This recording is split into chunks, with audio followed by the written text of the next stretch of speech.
Now, and Coin 6 is celebrating Women's History Month by introducing you to some remarkable women in our area. Now, we asked you to send us nominations of local women who go above and beyond. We got a huge response with nearly 200 entries. Yeah, it was hard to whittle it down, but I had the honor of sitting down with our next remarkable woman, Cheryl Bickle. She's an incredible educator who's helped thousands of children see their full potential. For 35 years, Cheryl Bickle has been changing lives in the classroom. The Community Transitional School started in 1990. She was there from the very beginning. The school had no funding and it had no materials, and I thought, oh, well, the most I'd ever done is raise money for the March of Dime. But that didn't stop her from opening the doors to a welcoming place of learning for Portland's homeless and transient children. We only had one child who came to school that day, and I thought, okay, there's a problem here. We got to go on and find out where the children who lives in families that have no housing right now, where they are. Cheryl was determined, raising money for all their supplies and eventually funding a new permanent school in the Cully neighborhood in 2007. We bought the building and we raised the money, and we were debt-free when we moved in 18 months later. They've expanded over the years to help even more children pre-K through 8th grade, adding 2 additional classrooms and a small bus fleet able to get students to school no matter where they're currently staying. There's so many things that hold back a homeless family. Usually transportation is a problem. I just think we just don't understand how complicated it is to get out of poverty and to get out of being homeless or unhoused or whatever we're calling it.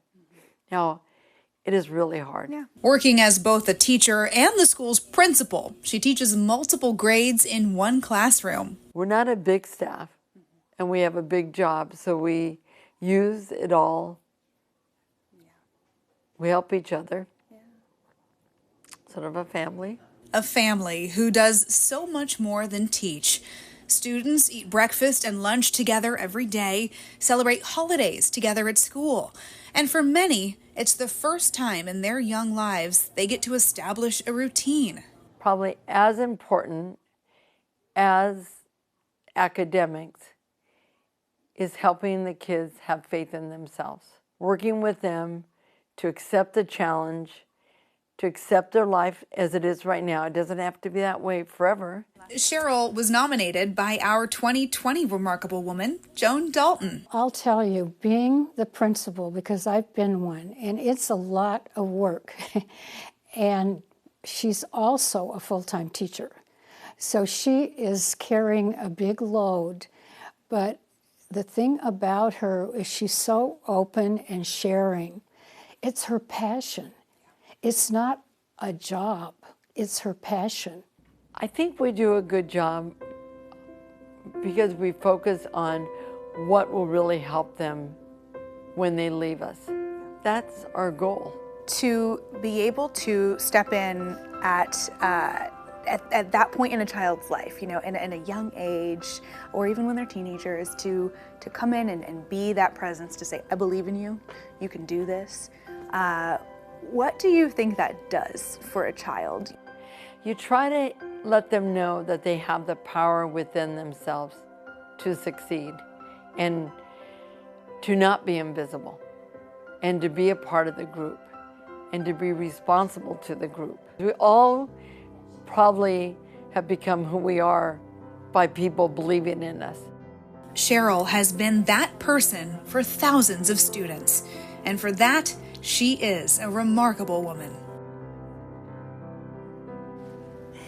And Cheryl joins us live here this morning. We're so excited to have her with us. Good morning. Good morning to you. Good morning. I know you are too humble to really, you know, give yourself some flowers here. So I'm so excited that we get to give you some flowers on the show and just really say congrats on being one of the finalists this year. Yeah. Thank you. What was your reaction when we all showed up to make a big deal about this? Well, it was sort of surprising because I heard about it that somebody had nominated me, but you know, it was in the really busy time of the year, like around Thanksgiving and Christmas. But quite honestly, Cheryl, when is there not a busy time of year for you? You are juggling so many things.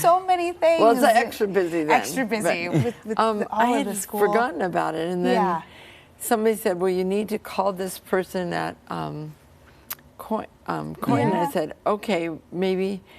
She says, "That's sort of important." I said, "Okay, I will call," you know. And so I did call. And I don't know, I never really thought, I was just surprised, let's say. Yeah, that's great. I mean, we heard some, you know, in that story there, but talk about why education is just so near and dear to you. Why is this your life's mission? Well, you know, I started off being a social worker, and I was working in New York City, large multi-problem families. And then there was lots of children, and I realized the only way these children were going to break out of the situation that they were in was if they went to school. And the more I got to know the children, because I would go visit the parents, I was doing housing then, I realized they didn't have much of a chance because there was nobody there to guide them. And when I thought about when I was growing up, my parents had never had the opportunity to go to college, so they always told me, you should go to college. I didn't really know much about it. But the more I got into education, learning about it, it was the opportunity. I mean, it gets you places. Yeah. Plus, it makes you a more intelligent, I'm not saying IQ intelligent, just a more capable person. And I often feel it helps our country if we know a little bit more about the world. Knowledge is power. So much more than just what's in a textbook too, that collaborative working together, those conversations you get in the classroom. It really makes all the difference, and you have made all the difference for so many kids who have come through this school. We talked a little bit about it when I had a chance to sit down for our interview, but just how difficult it can be to be homeless and try to get out of poverty, the hurdles that these families face. What's something you wish more people knew about the challenges that many of these students are up against? Well, for a long time, people would call if they got one of our students now being enrolled in their school, and they would want to know, you know, all the problems. And I used to say, well, they're not really much different than any other child. I didn't really think that there were problems. They are really pretty good. They're just like most kids. If you have high expectations of them, they will they will try to meet them. The problem when you think about it, if you don't have a place where you can call home, or even living with friends and moving from friend to friend, it causes a lot of insecurity in kids. And sometimes what got them to be homeless was a lot of trauma. So that's the only thing, if you can make their environment really safe at school. And that you are a typical day, they know exactly what's going to happen that day, and just that they were valuable people. I think sometimes their self-esteem is pretty low. They haven't had a lot of success in life. Your work is truly remarkable. It's incredible. And it's such a reminder of the importance of what a school can be in a child's life. To have that safe place, to have that stability, it's so much more than just learning. And you have to really teach them about, there was an incident at school, and I said to them, it was a minor incident, but I said, you know, guys, you are better than that. Don't behave like that. It was an argument over the soccer thing on the soccer always causes problems. But this one was like, you're better than that. And they looked at me and I said, yeah, you can solve these problems. Those are life lessons. Those are the moments they stick need. with you. Yeah, Cheryl, thank you so much for your time, and congratulations. Well, it's been an honor to have you much. here. Okay. Yes. All right. And again, you can learn more about Cheryl and the Community Transitional School on coin.com right now. And look for another Remarkable Woman story next Tuesday as we announce the Coin 6 Remarkable Woman of the Year on April 1st as well. A lot to come down the pipeline here. Good stuff. Well, a powerhouse